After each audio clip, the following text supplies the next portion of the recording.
नमस्कार पालक हो. सर्वप्रथम नववर्षाच्या तुम्हा सर्वांना हार्दिक हार्दिक शुभेच्छा.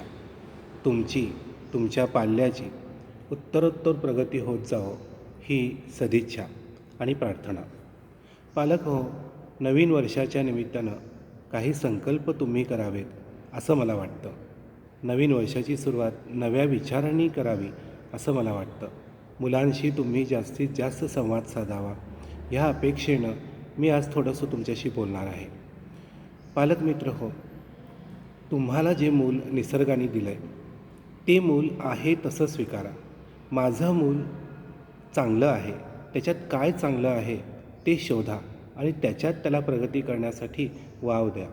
तुमचे विचार तुमच्या मुलावर लादू नका. त्याच्यातलं चांगलं शोधा आणि त्याला प्रोत्साहन द्या. त्यामुळं ते मूल आनंदित राहील आणि सगळ्या जीवनामध्ये यश मिळेल मोठं, आणि तुम्हालाही समाधान मिळेल की माझ्या मुलानं वेगळं काहीतरी केलं. दुसरा करतो आहे म्हणून माझ्या मुलांनी तेच करावं हा हट्ट धरू नका. त्यामुळं त्याला प्रोत्साहन मिळणार नाही तर ते खचून जाईल. तर असं न करता तुमचं मूल हे एक सुंदर फूल आहे असं समजा आणि त्याच्यातल्या चांगल्या कलागुणांना वाव द्या, ही माझी कळकळीची विनंती आहे. पालक मित्र हो, आपल्याला असं दिसतं की सगळेच पालक, कष्टकरी पालक असतील, तळागाळातल्या आर्थिक समस्यांनी ग्रस्त असलेले पालक असतील किंवा उच्च स्तरातले पालक असतील, प्रत्येकाला आज असं वाटतं की माझा मुलगा इंजिनियर किंवा डॉक्टरच झाला पाहिजे, तरच आपल्याला ह्या हाय सोसायटीमध्ये स्थान मिळेल आणि आपला जो स्तर आहे तो उंचावेल असं वाटतं. पण ही अत्यंत चुकीची संकल्पना आहे, चुकीचा समज आहे. लक्षात घ्या पालक हो, जगामध्ये जीवनामध्ये करण्यासाठी अनेक सुंदर वाटा आहेत, अनेक सुंदर वाटा आहेत, त्याच्याकडे तुम्ही बघत नाही आणि तुमच्या मुलालाही ते दाखवत नाही. त्यामुळं असं वाटतं की ह्या 2च वाटा शिल्लक आहेत आणि तिथेच आपण चांगलं जगू शकतो. तर तसं नाही आहे. तर अनेक प्रकारची दालनं तुमच्यासाठी उघडी आहेत ऑलरेडी, तिथं तुम्ही जाऊन पोचायचं आहे. त्यामुळे त्याचा शोध घ्या, मुलाला करिअर गायडन्स करून द्या. उगाच नको त्या गोष्टीच्या पाठीमागे लागून तुम्ही तुमचा पैशाचा अपव्यय करून घेऊ नका. ही पण एक विनंती तुम्हाला. मुलाला कष्टाची, मेहनतीची, परिश्रमाची, सोशिकतेची, धीर धरून राहण्याची, संयमाची, परोपकाराची, स्नेहाची, समभावाची जाणीव करून द्या. कारण जगण्यासाठी प्रत्येक वेळी पैसाच उपयोग पडतो असं नव्हे, तर हे जे गुण मी आत्ता तुम्हाला सांगितले ते अत्यंत उपयोगी पडतात. आपण टिकून राहतो. अनेक प्रकारच्या जरी उतार आले, अनेक प्रकारचे कष्ट आले, दुःख आलं, तरी आपण त्यामध्ये टिकून राहतो. सही सलामत त्यातून आपण सुटतो, ते ह्या सर्व गुणांमुळे. त्यामुळे ह्या गुणांची पारख मुलांना करून द्या, त्याची जाणीव करून द्या. त्यातूनच तुमचं मूल हे एक उत्तम नागरिक बनणार आहे. त्याला चांगला माणूस बनवा. जे मिळतं ते सहज मिळत नसतं, याची जाणीव मुलांना करून द्या. कारण आज जे काही तुम्ही मुलाला देताय, पटकन आणून देताय, ते कष्टातून मिळतं आहे. तुम्ही कष्ट करता म्हणून ते मिळतं, हे लक्षात घ्या. त्यामुळं त्या गोष्टीची जपणूक केली पाहिजे हे मुलांना सांगा. शेती, स्वयंरोजगार, कलाकौशल्यातून बरंच काही मिळतं.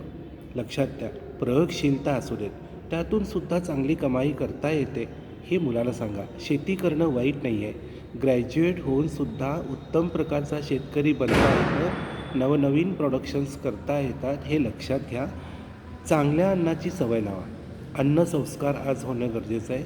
मुलं कुठंही उभारतात, काहीही खातात, कसंही उघड्यावरचं अन्न खातात. तुम्हीही तेच करता, मुलांना घेऊन तेच सारखं बाहेरचं खाता.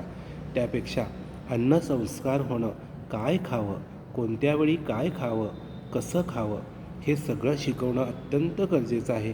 पूर्वी आपल्याला आपले वाडवडील शिकवायचे, ताटावर बसायचं कसं, जेवायचं कसं, घास कसा घ्यायचा, कोणत्या वेळी कसा आहार घ्यायचा, कोणत्या वेळेत घ्यायचा, कुठल्या वेळेत घेऊ नये, इथपर्यंत आपल्याला आपले वाडवडील, घरातली थोरी मोठी माणसं सारखं सांगायची, कधीकधी फटकावायची.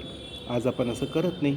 आपण मनात आलं की बाहेरचं पार्सल आणतो, काहीही तेलकट तुपकट सतत खातो, अरबट चरबट खातो. त्यातून काय होणार आहे, तुमच्या मुलाचं, तुमचं शारीरिक नुकसान तर होणार आहे आणि डॉक्टरांची भरती होणार आहे. घरातली छोटी मोठी कामं त्याला शिकवा आणि ती करायला लावा. लक्षात घ्या, त्यातूनच त्याला अंगमेहनतीची सवय लागणार आहे. तुम्ही काय करता, की त्याला कशाला सांगायचं त्याचा अभ्यास आहे, त्याला कशाला सांगायचं त्याचा अभ्यास आहे. अहो, तुम्हीसुद्धा घरातली सगळी कष्ट करून, सगळी कामं करून शिकलेला आहात आणि मेरिटमध्ये आलेला आहात तुम्ही, हे लक्षात घ्या. विहिरीचं पाणी ओढून, पाणी भरून तुम्ही अभ्यासाला जायचा, अभ्यासाला बसायचा, तेव्हा ट्युशन्स नव्हत्या, हे लक्षात घ्या. त्यामुळं थोडीफार घरातली कामं केली म्हणून कुठं काय बिघडलं? उलट तो एक प्रकारचा व्यायाम होईल, मुलाला कामाची सवय लागेल, त्याचं काही अडणार नाही, हे लक्षात घ्या. शेवटचं सांगतो तुम्हाला, अत्यंत कळकळीचं, मुलाला सतत हे सांगा, की "अरे राजा, आम्ही तुम्हाला सांभाळलं. तुला हवं नाही ते आम्ही लगेच आणून दिलं. तुझे लाड पुरवले. आता तू मोठं झाल्यानंतर आम्ही म्हातारे होणार, तेव्हा तू आम्हाला सांभाळलं पाहिजेस." हे आवर्जून त्याला सांगा. हा संस्कार होणं गरजेचं आहे. कारण काय व्हायला लागलं आहे, एकुलतं एक मूल मोठं होतं, शिकतं आणि परदेशात निघून जातं. आपल्याला एकटं टाकतं आणि आपल्याला वृद्धाश्रमाची वाट धरायला लागते. हे लक्षात घ्या. हे असं नको व्हायला. म्हणून मुलाला सांगायचं, की "हे बघ, आज आम्ही तुझा अतिशय चांगल्या प्रकारे सांभाळ केलेला आहे. उद्या तू आम्हाला आमच्या गरजेला उपयोगी पडायचं आहेस." हे सांगा. जे काय सांगितलं ते तुम्हाला पटलं असेल तर इतर पालकांपर्यंत पाठवा आणि हा संस्कार रुजवा. म्हणजे तुमच्या घरात एक चांगलं मूल तयार होणार आहे, एक चांगला मनुष्य तुमच्यासमोर असणार आहे. कारण प्रत्येक पालकाला असं वाटत असतं, की माझं मूल चांगलं व्हावं.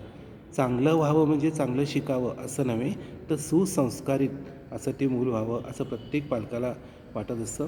म्हणूनच कळकळीनं तुम्हाला हे सांगितलं. खूप खूप शुभेच्छा. तुम्हाला व्हिडिओ आवडणारच आहे, त्यामुळे लाईक करा, सबस्क्राईब करा आणि शेअर करा. तुमच्या पालक मित्रांपर्यंत हा व्हिडिओ पाठवा. नववर्षाची संकल्पना ही जास्तीत जास्त तुमच्या पाल्याबरोबर, मुलाबरोबर बोला.